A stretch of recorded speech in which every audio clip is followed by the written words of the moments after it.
The Swan's Nest, a fairy tale by Hans Christian Andersen.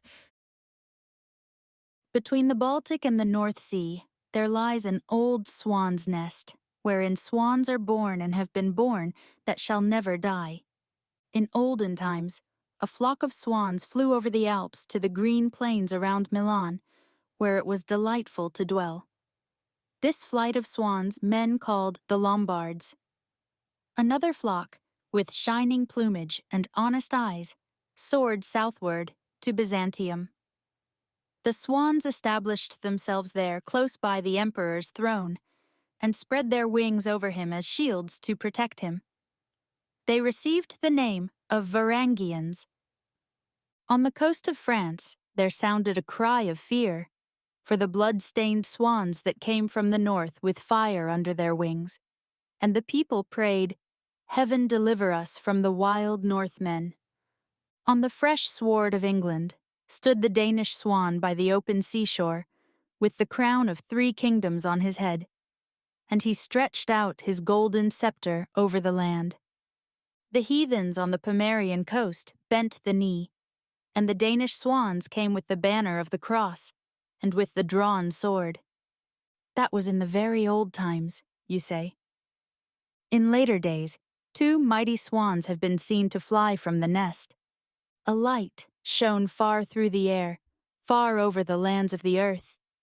The swan, with the strong beating of his wings, scattered the twilight mists, and the starry sky was seen, and it was as if it came nearer to the earth. That was the swan Tycho Brahe. Yes, then, you say, but in our own days? We have seen swan after swan soar by in glorious flight. One let his pinions glide over the strings of the golden harp, and it resounded through the north. Norway's mountains seemed to rise higher in the sunlight of former days. There was a rustling among the pine trees and the birches. The gods of the north, the heroes, and the noble women showed themselves in the dark forest depths. We have seen a swan beat with his wings upon the marble crag, so that it burst, and the forms of beauty imprisoned in the stone stepped out to the sunny day, and men in the lands round about lifted up their heads to behold these mighty forms.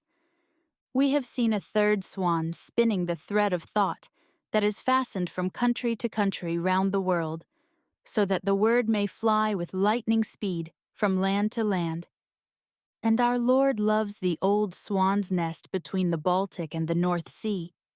And when the mighty birds come soaring through the air to destroy it, even the callow young stand round in a circle on the margin of the nest. And though their breasts may be struck so that their blood flows, they bear it, and strike with their wings and their claws.